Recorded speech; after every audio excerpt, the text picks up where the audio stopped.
Hi students, ಎಲ್ಲರಿಗೂ SSLC friend YouTube ಚಾನಲ್ಗೆ ಸ್ವಾಗತ. ಯಾರ್ಯಾರು ಇನ್ನೂ ನಮ್ಮ ಚಾನಲನ್ನು ಸಬ್ಸ್ಕ್ರೈಬ್ ಮಾಡ್ಕೊಂಡಿಲ್ಲ ಬೇಗ ಸಬ್ಸ್ಕ್ರೈಬ್ ಮಾಡ್ಕೊಳ್ಳಿ. ಸೊ ಗಣಿತ ಕನ್ನಡ ಮಾಧ್ಯಮದ ಒಂದು ಪ್ರಶ್ನೆ ಪತ್ರಿಕೆಯನ್ನು ನಾನು ನಿಮಗೆ ಇವತ್ತು ಹೇಳ್ತಾ ಇದ್ದೀನಿ. ಸೊ ಈಗ ಆಲ್ರೆಡಿ ಕನ್ನಡ ಇಂಗ್ಲೀಷ್ ನಾನು ಪ್ರಶ್ನೆ ಪತ್ರಿಕೆಯನ್ನು ಬಿಟ್ಟಿದ್ದೀನಿ. ಸೊ ನಾವಿವಾಗ ಮಾಡ್ತಾ ಇರೋ ಪ್ರಶ್ನೆ ಪತ್ರಿಕೆ ಗಣಿತ, ಅದು ಕನ್ನಡ ಮೀಡಿಯಂ ಪ್ರಶ್ನೆ ಪತ್ರಿಕೆ ಆಗಿದೆ.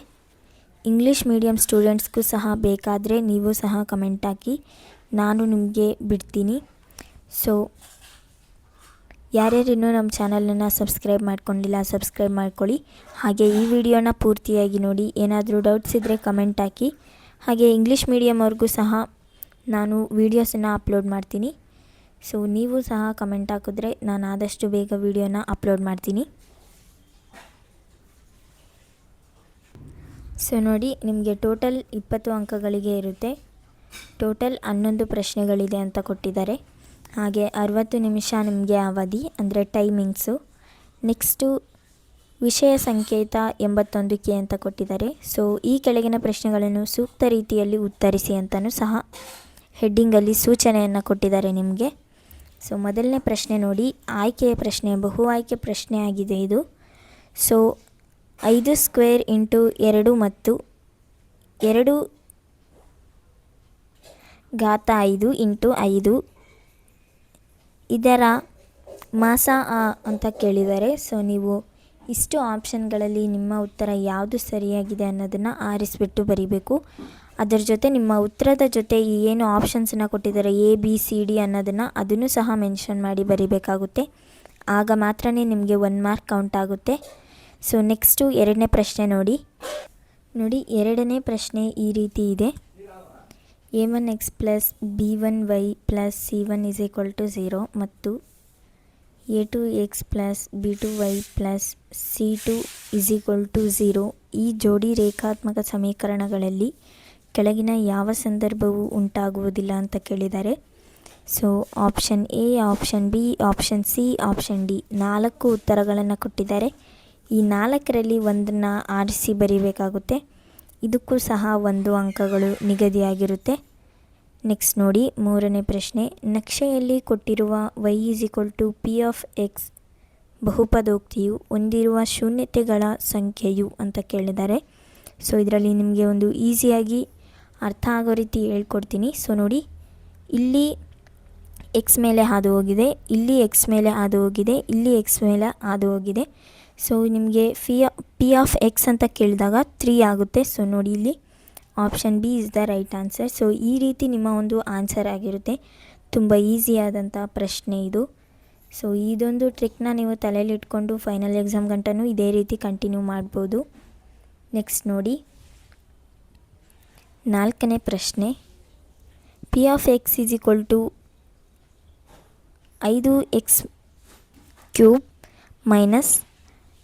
- 3x² + 12x - 8 ಈ ಬಹುಪದೋಕ್ತಿಯ ಡಿಗ್ರಿಯನ್ನು, ಅಂದರೆ ಮಹತ್ತಮ ಘಾತವನ್ನು ಬರೆಯಿರಿ ಅಂತ ಕೊಟ್ಟಿದ್ದಾರೆ.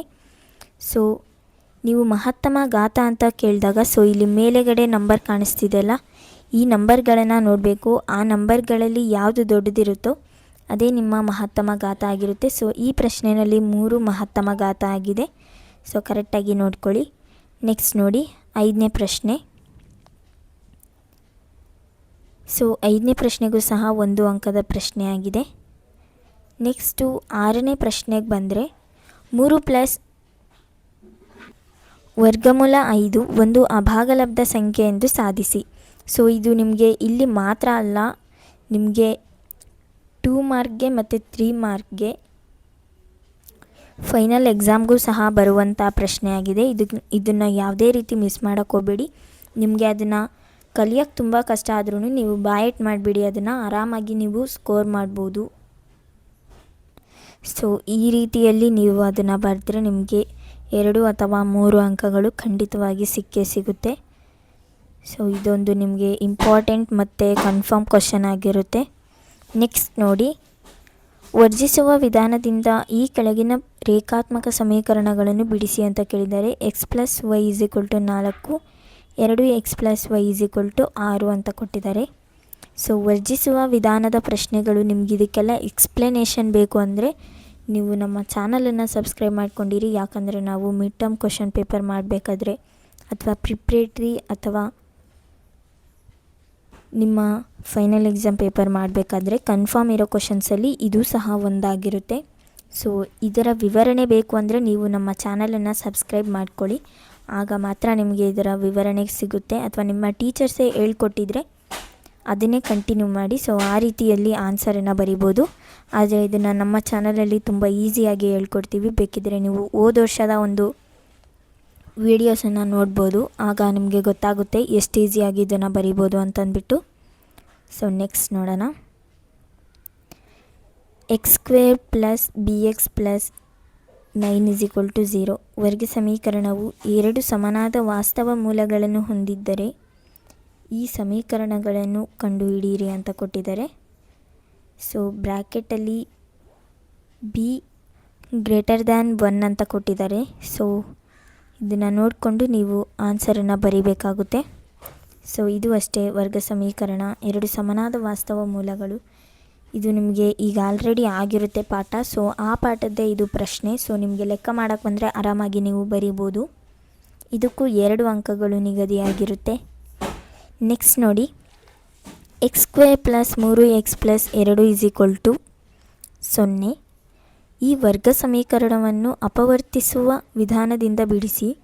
ಸೊ ಇದೆಲ್ಲದಕ್ಕೂ ನಿಮ್ಮ ಟೀಚರ್ಸ್ ಹೇಳ್ಕೊಟ್ಟಿರ್ತಾರೆ. ಬಟ್ ನಿಮಗೆ ಇನ್ನೂ ಕನ್ಫ್ಯೂಷನ್ ಇದ್ದರೆ ಇದರ ಒಂದು ಲೆಕ್ಕಗಳನ್ನು ನಮ್ಮ ಚಾನಲಲ್ಲಿ ಹಾಕಿದ್ದೀವಿ ಈಗ ಆಲ್ರೆಡಿ. ಸೊ ಹೋದ ವರ್ಷ ಹಾಕಿರೋ ಪೇಪರ್ ಮತ್ತು ವೀಡಿಯೋಸಲ್ಲಿ ನಿಮಗೆ ಈ ಒಂದು ಕ್ವಶನ್ಸಿಗೆ ಉತ್ತರ ಸಿಗುತ್ತೆ. ಸೊ ಬೇಕಿದ್ದರೆ ನೀವು ನಮ್ಮ ಚಾನಲಲ್ಲಿ ವಿಸಿಟ್ ಮಾಡಿ ಸ್ಕ್ರೋಲ್ ಮಾಡ್ತಾ ಹೋಗ್ತಿದ್ದಂಗೆ ನಿಮಗೆ ಸಿಗುತ್ತೆ ವೀಡಿಯೋಸ್ ಎಲ್ಲ ಮ್ಯಾಥ್ಸ್ದು. ಸೊ ಅದರಲ್ಲಿ ಕನ್ಫರ್ಮಾಗಿ ನಾವು ಅಪವರ್ತಿಸುವ ವಿಧಾನ ಆಗಿರ್ಬೋದು, ವರ್ಜಿಸುವ ವಿಧಾನ ಆಗಿರ್ಬೋದು, ಇದೆಲ್ಲ ಪ್ರಶ್ನೆಗಳಿಗೆ, ಆಮೇಲೆ ನಕ್ಷೆ ಯಾವ ರೀತಿ ಹಾಕಬೇಕು ಅಂದರೆ ಗ್ರಾಫ್ ಯಾವ ರೀತಿ ಹಾಕಬೇಕು, ಇದೆಲ್ಲವನ್ನು ಹೇಳಿದ್ದೀವಿ ನಾವು ಹೋದ ವರ್ಷದಲ್ಲಿ. ಸೊ ಈ ವರ್ಷವೂ ಅದೇ ರೀತಿ ಕಂಟಿನ್ಯೂ ಆಗುತ್ತೆ. ಅದಕ್ಕೆ ನೀವು ಏನಾದರೂ ಡೌಟ್ಸ್ ಇದ್ದರೆ ಹೋದ ವರ್ಷದ ವೀಡಿಯೋನ ನೋಡಿ ಅಂತ ಹೇಳ್ತೀನಿ. ಹಾಗೆ ನೆಕ್ಸ್ಟ್ ನೋಡೋದಾದರೆ p(x) = x² + 7x + 10. ಈ ವರ್ಗ ಬಹುಪದೋಕ್ತಿಯ ಶೂನ್ಯತೆಗಳನ್ನು ಕಂಡುಹಿಡಿಯಿರಿ ಹಾಗೂ ಶೂನ್ಯತೆಗಳು ಮತ್ತು ಸಹಗುಣಕಗಳ ನಡುವಿನ ಸಂಬಂಧವನ್ನು ತಾಳೆ ನೋಡಿ. ನಡುವಿನ ಸಂಬಂಧವನ್ನು ತಾಳೆ ನೋಡಿ ಅಂತ ಕೊಟ್ಟಿದ್ದಾರೆ. ಸೊ ಇದಕ್ಕೆ 3 ಅಂಕಗಳಿದೆ. ನೋಡ್ತಾ ಇದ್ದೀರಾ, ಪಕ್ಕದಲ್ಲೇ ಕೊಟ್ಟಿದ್ದಾರೆ ನಿಮಗೆ ಎಷ್ಟು ಅಂಕಗಳು ಅಂತ ಅಂದ್ಬಿಟ್ಟು. ಸೊ ಈ ರೀತಿ ನೀವು ಬರೀಬೇಕಾಗುತ್ತೆ. ನಿಮ್ಮ ಶಾಲೆಗಳಲ್ಲೆಲ್ಲ ನಿಮಗೆ ಕ್ವಶನ್ ಪೇಪರನ್ನು ಕೊಡ್ತಾರೆ. ನೀವು ಆನ್ಸರನ್ನು ಆನ್ಸರ್ ಶೀಟ್ಸಲ್ಲಿ ಬರೀಬೇಕಾಗುತ್ತೆ. ಸೊ ಕ್ವಶನ್ಗೆ ಈ ರೀತಿ ಗ್ಯಾಪ್ ಏನು ಕೊಟ್ಟಿರೋದಿಲ್ಲ. ಸೊ ನೀವು ಅದರಲ್ಲೇ ಆನ್ಸರ್ ಶೀಟಲ್ಲಿ ನಿಮ್ಮ ಒಂದು ಉತ್ತರಗಳನ್ನು ಬರೀಬೇಕಾಗುತ್ತೆ. ಗ್ರಾಫ್ಗೆ ಸೆಪ್ರೇಟಾಗಿ ಪೇಜನ್ನು ಕೊಡ್ತಾರೆ. ಸೊ ನೆಕ್ಸ್ಟ್ ನೋಡಿ, 11ನೇ ಪ್ರಶ್ನೆ. ಇದೇ ಕೊನೆ ಪ್ರಶ್ನೆ ಆಗಿರುತ್ತೆ. ಈ ಪ್ರಶ್ನೆ 4 ಅಂಕಗಳಿಗೆ ಇದೆ. ಸೊ ನೋಡ್ತಿರ್ಬೋದು, ಪ್ರತಿ ಸಾರಿನೂ ಗ್ರಾಫ್ 4 ಅಂಕಗಳಿಗೆ ಬರುತ್ತೆ. ತುಂಬ ಈಸಿಯಾಗಿ ಮಾರ್ಕ್ಸ್ ತೆಗೆಯುವಂಥ ಅಥವಾ ನೀವು ಪಾಸ್ ಆಗ್ತೀನಿ ಅನ್ನೋರಿಗೆ ಇದು ತುಂಬ ಇಂಪಾರ್ಟೆಂಟ್ ಕ್ವಶನ್ ಆಗಿರುತ್ತೆ. ಸೊ ನೀವು ಆರಾಮಾಗಿ ಗ್ರಾಫ್ ಕಲಿತ್ರೆ ಈಸಿಯಾಗಿ ನಿಮ್ಮ ಒಂದು ರಿಸಲ್ಟ್ಗೆ 4 ಅಂಕಗಳು ಸಂಪೂರ್ಣವಾಗಿ ಸಿಗುವಂತಹ ಒಂದು ಪ್ರಶ್ನೆ ಆಗಿದೆ ಇದು. ಸೊ ನಾನು 11ನೇ ಪ್ರಶ್ನೆಯನ್ನು ಓದ್ತೀನಿ. ಕೊಟ್ಟಿರುವ ರೇಖಾತ್ಮಕ ಸಮೀಕರಣಗಳ ಜೋಡಿಯ ಪರಿಹಾರಗಳನ್ನು ನಕ್ಷೆಯ ವಿಧಾನದಿಂದ ಕಂಡುಹಿಡಿಯಿರಿ ಅಂತ ಕೊಟ್ಟಿದ್ದಾರೆ. x + y = 6, 2x + y = 10. So ಈ ರೀತಿಯ ಲೆಕ್ಕಗಳನ್ನು ಮಾಡಿಕೊಂಡು ಆಮೇಲೆ ನೀವು ಗ್ರಾಫಲ್ಲಿ ಅದನ್ನು x ಮತ್ತು y ಯಾವ ಒಂದು ರೇಖೆಗಳಲ್ಲಿದೆ ಅನ್ನೋದನ್ನು ಗುರುತಿಸಿ ಅದನ್ನೆಲ್ಲ ಬರೀಬೇಕಾಗುತ್ತೆ. ಸೊ ಇದು ಅಷ್ಟೇ. ಗ್ರಾಫನ್ನು ಸಹ ನಾನು ಸಂಪೂರ್ಣ ವಿಡಿಯೋವನ್ನೇ ಬಿಟ್ಟಿದ್ದೀನಿ ಗ್ರಾಫ್ಗಾಗಿ. ಸೊ ಅದನ್ನು ನೀವು ನಮ್ಮ ಚಾನಲಲ್ಲಿ ನೋಡ್ಬೋದು. ಏನಾದರೂ ಡೌಟ್ಸ್ ಇದ್ದರೆ ಕಮೆಂಟ್ ಹಾಕಿ ಈ ಪೇಪರಲ್ಲಿ. ಹಾಗೆ ಮುಂಬರುವ ವಿಷಯಗಳಿಗೆ ನಾನು ಎಲ್ಲ ಕ್ವಶನ್ ಪೇಪರನ್ನು ಬಿಡ್ತೀನಿ. ಹಾಗೆ ಈಗ ಆಲ್ರೆಡಿ ಕನ್ನಡ ಮತ್ತು ಇಂಗ್ಲೀಷ್ಗೂ ಸಹ ಬಿಟ್ಟಿದ್ದೀನಿ. ಯಾರ್ಯಾರು ನೋಡಿಲ್ಲ ಬೇಗ ಹೋಗಿ ನೋಡಿ. ಹಿಂದಿಗೂ ಸಹ ಬಿಡ್ತೀನಿ. ಸೊ ಈ ವಿಡಿಯೋ ಇಷ್ಟ ಆಗಿದ್ದರೆ ದಯವಿಟ್ಟು ಲೈಕ್ ಮಾಡ್ಕೊಳ್ಳಿ, ನಮ್ಮ ಚಾನಲನ್ನು ಸಬ್ಸ್ಕ್ರೈಬ್ ಮಾಡ್ಕೊಳ್ಳಿ. Thank you so much for watching.